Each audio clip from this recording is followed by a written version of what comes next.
What are your overall feelings after victory over Leicestershire? I thought we played very well. That was the main thing. You know, we lost the toss. It was a good toss to win on the first day. The pitch was quite green, quite juicy. They got a overseas fast bowler just off the plane, keen to impress. So there's a lot for us to contend with, and we played well to post a reasonable score. So having, had I think the worst of the conditions, to come out and win by 90 runs, I thought was a good effort. There's a little bit of relief there. It's been a while since we've last won. Being in Division 1 was tough, and there's also a lot of talk about Leicester's kind of barren run, and whoever they beat, when they do beat someone, and I'm sure they will, because I think they played pretty well, and they've got some good signings. That's going to be something that somebody's got to deal with, and I'm glad it's not us on this particular occasion. There were some tough periods in the game. How happy were you with the grit and determination of the players, to really grind through those sessions, which almost tipped the balance for the game? No, that's a good observation, and that's the most pleasing part, actually, from our first two matches, because the Gloucestershire game also had periods where they were on top, and we had to refocus. A couple of guys had to really dig in and get us out of it, and it was the same at Leicester. It was pretty close through the first 3 days. I think at the end of day 3 I was fairly confident that we got enough runs on the board. There was still enough in the wicket that would suggest scoring 370 was going to be tough, and obviously we got there. But there's no doubt that's been the most pleasing aspect of the first 2 games. We've had those tough periods and we've come through them.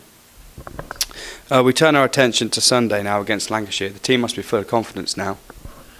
Yeah, I think we've played well in the first 2 games. We've started well. A lot of talk about last year. It was tough. It was Division 1 cricket, but we didn't want to start poorly and get a few doubts creeping in. So the fact we've played well in 2 games, we're unbeaten.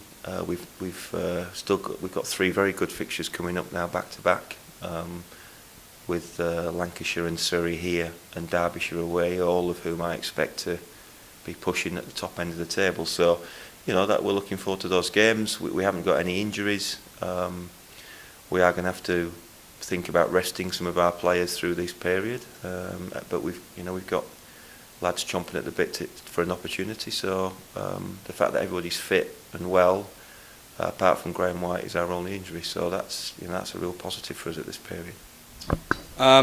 Graham White was the 12th man, so how happy was it to sort of see him on the cricket field? Even though it's 12th man, it's good to see him put the kit back on. Yeah, pleased for Graham. He missing the trip to Barbados. We looked forward to that all winter, and it was kind of snatched away from him at the end, and it's disappointing for him. But he's got on with his rehab. He's starting to bowl a little bit, and we hope he's on course to be up for selection for the first T20 match. Talk a little bit about David Willey. He's been selected for the ODI squad for the game against Ireland in May. What are your feelings on that? Delighted. Great news. Known Dave a long time. He's worked very hard over the winter. He's had injury problems that have set him back, and he's found that very frustrating to deal with. But the winter off's done him good. He's worked hard, as I said, and he's been in great form. And at a time when England are obviously looking for some young guys to put some faith in for one-day cricket in particular, then they couldn't have picked a better guy. He's I'm sure, given the opportunity, he'll do very well, and he'll give himself a real chance of being involved, hopefully, in the next World Cup for England.